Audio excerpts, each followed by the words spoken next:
Elle travaille depuis bientôt 10 ans auprès d'adolescents et leurs familles, des jeunes qui ont des problèmes de santé mentale, des problèmes de dépendance. Elle a, paraît-il, une grande expérience en ce qui touche l'approche aidance. On a vraiment un plaisir. Merci d'avoir accepté notre invitation, Gabrielle Brindamour. Merci. Oui, on s'est mis à parler tout de suite quand tu es rentrée. On s'est aussi tutoyé Ouais. spontanément. Et je te disais ton titre exact, tu es intervenante sociale, Ouais, c'est la terminologie. prof. Ouais, tout ça. Oui, La terminologie qu'on utilise beaucoup, c'est intervenant psychosocial, oui, peu importe le diplôme qu'on a obtenu. oui. Puis moi, personnellement, je suis aussi chargée de cours en éducation spécialisée. OK. Et on s'est mis à parler de faire ça dans la vie, choisir un métier comme celui-là. Tu m'as spontanément dit, ça change une vie. C'est clair. Ça change notre façon de réfléchir la vie, ça change notre façon de vivre notre vie, puis ça change nos relations avec nos proches aussi. Parce que tu deviens comme, j'ai le goût de dire une source d'influence, mais tu interagis plus de la même façon parce que tes perceptions, tu sais, c'est un genre de T'es médecine conscient. oui, toutes tes Ouais. perceptions changent d'un bout à l'autre. Fait que tes relations sont teintées de ça, c'est sûr et certain. Puis c'est ce qu'on essaie d'enseigner aussi aux proches. Hein. Oui, aux proches aidants. Puis parlons-en, parce que toi, vous dites que les proches aidants, donc parents, famille, frères, sœurs, ont de la difficulté à se prendre en charge eux-mêmes. Donc, c'est pas évident de prendre en charge un enfant qui est en difficulté. C'est complexe, tout ça, là. Ben, c'est très complexe. Puis c'est d'autant plus complexe dépendamment du lien qu'on entretient. Tu sais, les parents, d'emblée, ils ont un peu le sentiment, ça vient comme un peu avec je vous dire, la job de parent où tu es responsable de l'autre. Tu sais, puis c'est dur là, de saisir la ligne où c'est beau, l'autre personne, c'est une personne à part entière, c'est un adulte. Puis quand la maladie mentale elle s'insère là-dedans, je vais le mettre comme ça, quand ça s'insère, ben l'autre personne elle a tendance aussi à avoir plus besoin d'aide. Fait que, le sens de cette responsabilité-là ne fait que s'accroître, puis ça devient presque limite une obligation. Mais dans Hmm. d'autres types de relations, comme par exemple quand c'est un conjoint, ben là, on va vouloir surcompenser. Puis quand on est l'enfant d'eux, ben là, on se dit, ben si ça se fait pas, ça rajoute du fardeau à mon parent, fait que je vais le faire. Fait que là, on appelle souvent ça des enfants parentifiés. Mais si on est le frère ou la... Parentifié, Ouais, j'adore ça, OK. c'est un terme qu'on utilise beaucoup. Oui. Mais si on est un frère ou une sœur, mais ça aussi, ça vient changer la donne, parce qu'on a moins peut-être le sentiment d'obligation ou de responsabilité Oui, il y a envers l'autre. une certaine distance. Il y Un a quelque chose qui est frère-sœur, là, oui. mais on s'inquiète pour nos parents quand même qui sont en train de s'inquiéter, cette personne-là. Puis ce qu'on voit beaucoup, ça va être beaucoup un sentiment de culpabilité. Quand toi, tu vas super bien, tu réussis Oui. à l'école, ta vie va bien, tu as une vie professionnelle, une vie active, tu es en amour, tout est petit guidou. Puis ton frère ou ta sœur, c'est tout le contraire. Fait que cette espèce de c'est vraiment droit, moi, à ça, c'est Ben oui, injuste. culpabilité. Fait que là, il ne faut pas que tu prennes trop de place dans la famille. Fait que dépendamment des liens, fait que la prise en charge personnelle va aussi être affectée par le lien avec l'autre personne. Absolument. Parce que les gens, ils ont pour la plupart, en tout cas, nos membres de l'entourage, ils ont une vie standard. Il faut qu'ils aillent travailler, il faut qu'ils payent le compte. Ça. Ça Il faut arrête aussi pas, qu'ils ça. s'inquiètent, qu'ils aient au rendez-vous chez le psychiatre, puis chez le médecin. Puis Comment, tu sais, départager tout ça, en fait. Puis il paraît qu'il y a un sentiment aussi qui peut facilement s'installer, c'est la codépendance qui ouais, peut se développer, donc entre l'aider et l'aidant. je vais platement dire que c'est un peu un classique. OK. Euh, il y a cette espèce de non-dit entre les deux personnes où euh, tu dépends un peu comme de mon aide pour mieux fonctionner et pour me sentir plus utile ou en tout cas me sentir, Important, ouais, je fais utile, attention à ces mots-là parce que les gens significatif, réagissent des fois quand on dit ça, mais significatif. significatif, important, impliqué, engagé, déculpabilisé, tout plein de termes différents dépendamment des gens, mais il faut que tu me renvoies, faut que moi aussi hem, je dépends un peu de toi qui dépend de moi pour Oui. que dans cette Ben dynamique-là, oui, on tu puisse dépends de moi garder pour t'aider, puis quand tu vas bien, ben je vais dépendre de toi parce que là, tu vas c'est tout ça aussi. ça crée Puis ça. ce que je lisais, c'est qu'en donnant à l'autre, on a le sentiment de prendre soin de soi aussi. Il y a des gens beaucoup de gens pour qui ça fait ça. Parce qu'on s'inquiète des gens qu'on aime, hein, pas besoin d'avoir un problème de santé mentale, là, ça suffit d'aimer quelqu'un pour que Oui, si cette personne-là va pas bien, on s'inquiète. Ben, ce sentiment-là, il va avoir un impact sur moi psychologiquement, puis sur moi physiquement, puis sur toute ma routine de vie. Fait que du moment que je t'aide à aller mieux, ben moi aussi je vais mieux. Ça, on entend ça souvent. Ce qu'on entend Ben beaucoup, c'est il oui, faut qu'il aille bien pour que j'aille bien. ben oui. Mais comme nos enfants, quand nos enfants sont heureux, on est heureux. Ouais, mais c'est pas ce C'est qu'on prône. On c'est pas prône ce qu'on non, on prône. prône plus le apprends à être bien, puis tu vas pouvoir l'inspirer à vouloir être bien, puis tu vas pouvoir lui montrer comment faire parce que tu vas être en train de le faire. Fait qu'au lieu de l'aider lui à aller bien ou elle à aller bien, tu vas être en train de lui dire: «Voici comment je fais moi pour aller bien». Fait que ça, tu peux faire ça. Mais en fait, c'est ça. C'est de leur enseigner, voici comment L'autonomie. faire. Ça touche à l'autonomie. L'autonomie, c'est pas juste être capable de gérer son budget, hein. C'est être Oui, capable de s'autoréguler, ce qui est très difficile quand on a un problème de santé mentale. oui. Nos responsabilités, mettre les choses à leur place. Faut que je fasse ça. Faut que je m'occupe de ça. Payer mon loyer, payer mon électricité, je reçois un chèque. Ouais. Tout organiser la vie, en fait, hein. Puis toutes les perceptions qui gravitent autour de ça, comme toi étant une victime, des fois c'est le cas, des fois c'est une perception, puis la ligne est mince, mais ça fait réagir les gens différemment Ouais. par rapport à ce qu'on perçoit de toi. Ça peut créer toutes sortes de dynamiques familiales. C'est difficile sur les familles puis les membres de l'entourage parce que c'est pas tout le monde qui a la même perception. Non, comme un père et une mère, là, justement, si on parle d'un adolescent là, qui a des problèmes de santé mentale ou de consommation, de dépendance, peu importe, c'est pas tout le temps que les deux parents sont d'accord. Le père ou la mère, là, peu importe, va dire non, laisse-les faire, laisse-les aller. L'autre va dire non, on va surprotéger. Ça défait ça aussi, là, ça affecte Ouais. ça, ces liens-là aussi. On parlait tantôt, on faisait référence avec la pandémie et tout ça. Puis on se disait, mon Dieu, hein, vous avez dû pas chômer pendant la pandémie. Et là, on commence à se déconfiner, mais en fait, c'est encore plus intense le fait qu'on se déconfine, là. Ben, pour nos membres de l'entourage, Oui. oui. Puis encore là, ça dépend du lien. Parce que si tu vis avec la personne, eux, le confinement, c'était pas facile. Fait que c'est plus eux qu'on a aidés. Mais en même temps, ils ne pouvaient pas nécessairement toujours nous contacter. Quand tu es toutes pris dans la même maison, tu sais, je vais appeler Mmh. quelqu'un ou c'est compliqué. Ceux qui vivent pas avec, c'est que pendant la période de déconfinement, ce qu'on est aperçu dans les 2 dernières années, c'était ça. Fait que pendant la période de déconfinement, là, ils ont accès à waouh, ça a dégringolé pendant je sais plus combien de semaines ou Mmh. de mois. J'ai pas été témoin de ça. Puis là, je me rends compte qu'ils étaient en pleine psychose. Ben, il faut qu'on agisse avec urgence immédiatement. Fait que ça l'a créé, une irrégularité. Je pense que c'est le bon terme. Désorganisation, une irrégularité, Ouais, c'est une pas c'est un inconstance, ouais, elle a créé ça, même dans la demande d'aide. ouais. Vous dites aussi, il paraît, selon les données, un proche aidant a ses propres besoins puis il doit les considérer. Puis ça c'est général, là, qu'on parle de santé Ah, mentale ou pas, tout à peu fait. importe le rôle ou le contexte dans lequel on se retrouve comme proche aidant, c'est très difficile. Puis on Absolument. réussit pas souvent ou pas tellement. Pas toujours, c'est ça, Pas toujours. effectivement. Ouais. Le don de soi, c'est une valeur qui a été beaucoup mise de l'avant aussi, en tout cas pendant de très nombreuses années. C'est bien Ouais. vu, hein, de se donner au détriment ou pour l'autre. Il y a une partie que c'est ça, puis il y a une partie aussi où ce que, il y a toute cette perception-là où si moi je vais bien puis je suis capable, mais ça va un peu de soi que je vais me décentrer de moi puis je vais m'occuper de toi parce que tu es tellement plus en besoin que moi. Alors que si les 2 apprennent à s'occuper de soi, ben les 2 vont trouver une certaine forme d'équilibre. Je dis pas que ça va être parfait, mais ça, que ça soit santé physique ou mentale, là, Oui. au final, on est à la même place où, en fait, c'est toute la charge émotive qu'on a de voir la personne qu'on aime qui va pas bien, qui fait qu'on est dans l'oubli de soi, là, parce qu'on est notre focus est sur l'autre. Mais 2 personnes à terre, c'est laquelle qui va lever laquelle après, tu sais? Ouais. On en prend une qui est debout pour tendre la main à l'autre, là. Fait et c'est pour ça que prendre soin de soi en tant que proche, c'est archi important. Quand les membres de l'entourage comprennent que, ça peut créer de la culpabilité à long terme chez ton proche, que tu t'es épuisé pour en prendre soin. Oui. Là, ça vient comme ordonner le droit à exister. C'est qu'il y a pas juste l'autre personne. Puis ça, la charge va être plus forte si tu es la seule personne qu'on considère le proche aidant. Si vous êtes 18, Oui.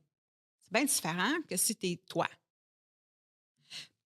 Fait qu'il y a plein de facteurs, mais prendre soin de soi, c'est vu comme quelque chose qui est égoïste. Oui, ben c'est justement, puis vous m'amenez exactement où je veux aller. La société là, dans laquelle on vit, là, on juge ça. Notre On a perception quand tendance. on regarde ça.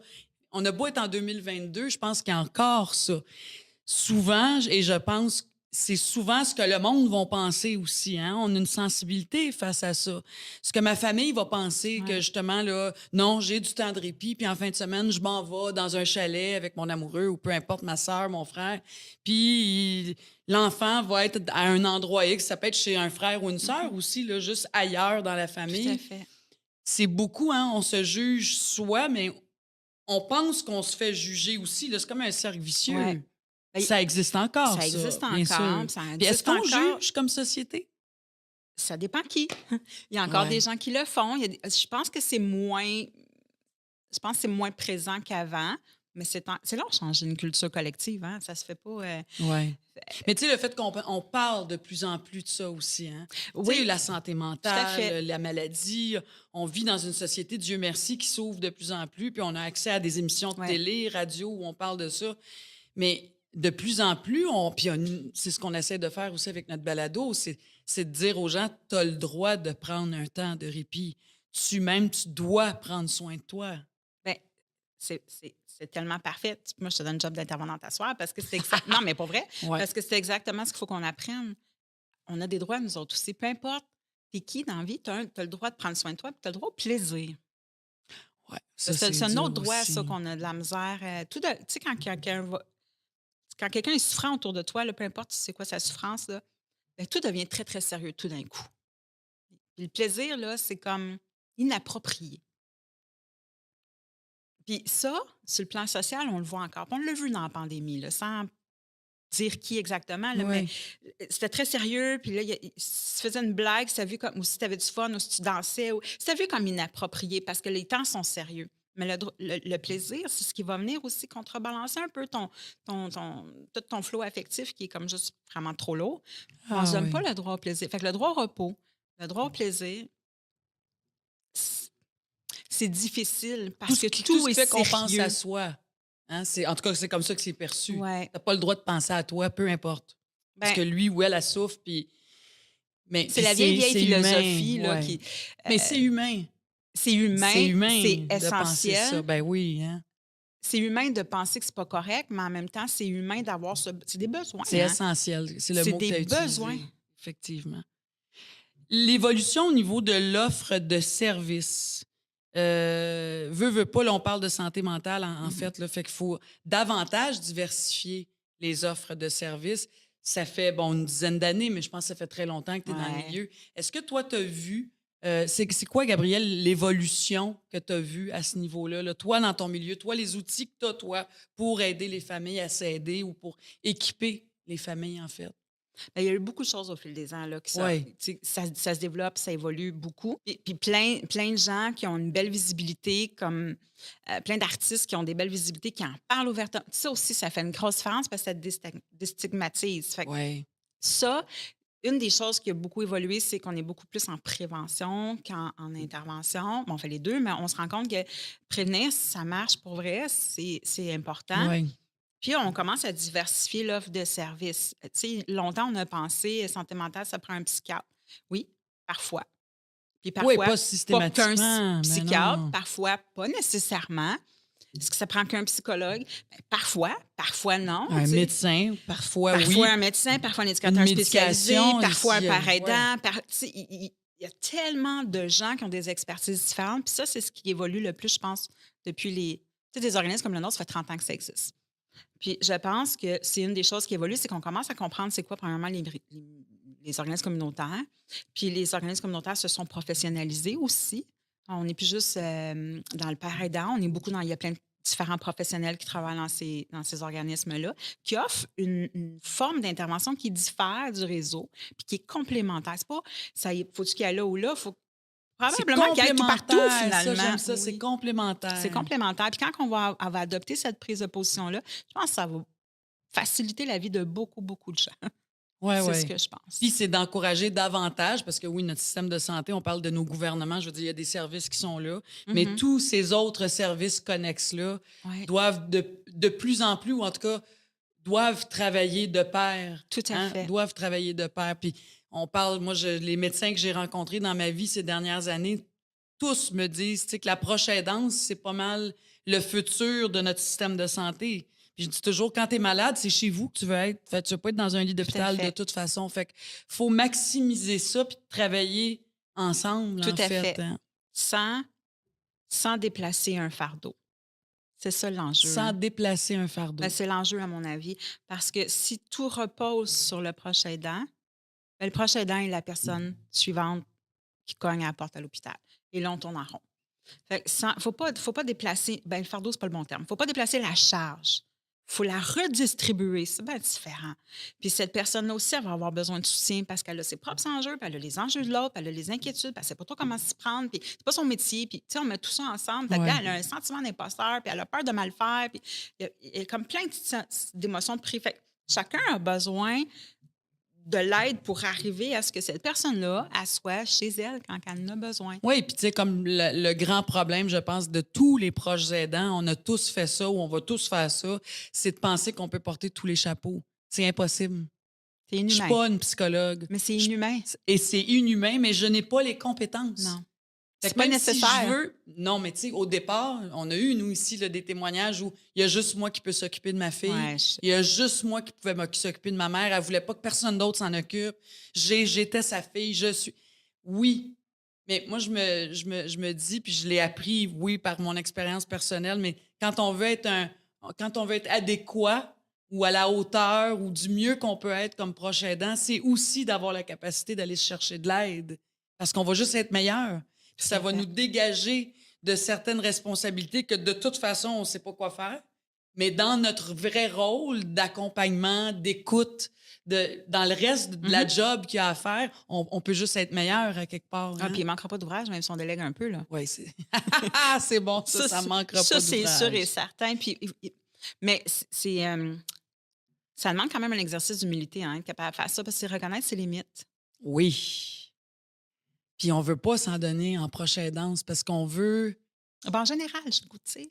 Ouais, C'est pas notre oui. force, les humains, de dire « Oh, moi, je suis bourré de limites, puis je suis pas capable de. » Oui, mais tu sais, dans la aime, proche mais aidance, ta mère est malade, ton père est malade, ton enfant est malade, ta sœur, tu sais, ta sœur qui est comme ta jumelle, tu veux tellement être sa absolument. coche, puis tu veux tellement tout gérer, puis être parfait, tu sais.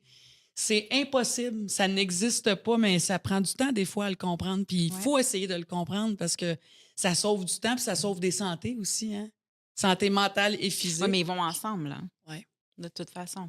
En résumé, Gabrielle, si tu avais quelques mots-clés, quelques phrases clés à partager avec ceux et celles qui nous écoutent aujourd'hui, tu dirais quoi? Si je m'adresse aux gens qui sont un membre de l'entourage d'une personne en difficulté, puis j'aime le dire comme ça, il faut faut comprendre que c'est une personne à part entière, puis il faut comprendre qu'on est aussi une personne à part entière, puis que les besoins, ils peuvent différer d'une personne à l'autre. Puis il ne faut pas hésiter à être accompagné en tant que proche aussi.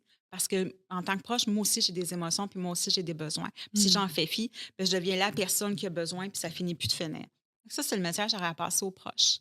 À monsieur, madame, tout le monde, c'est d'essayer j'aurais le goût de dire de diversifier, de s'ouvrir en tout cas aux différentes formes d'aide qui existent dans la vie, puis d'être sensibilisé au fait que parfois c'est hors du contrôle de quelqu'un, ce Mm. qu'elle vit puis ce qu'elle ressent, puis qu'à tout moment, peu importe si ça semble adéquat ou pas, la personne est en train de faire le meilleur de ce qu'elle peut faire avec qui elle est à ce moment-là. C'est peut-être ça, je pense, mon mot final, c'est rajouter le terme «pour le moment» dans nos pensées, dans nos façons d'exprimer les choses. Souvent, les proches vont nous dire: «Ouais, mais elle va pas bien, nanana». Oui, pour le moment. Elle est là-dedans, là, mais ça, c'est pas une fin en soi. Si Ça on l'oublie, bouge, ça évolue, oui, ça peut Ouais. régresser, mais c'est en mouvement, tout ça. Hein? Ah, merci vraiment beaucoup, Gabrielle Brindamour. C'était le fun de parler avec toi.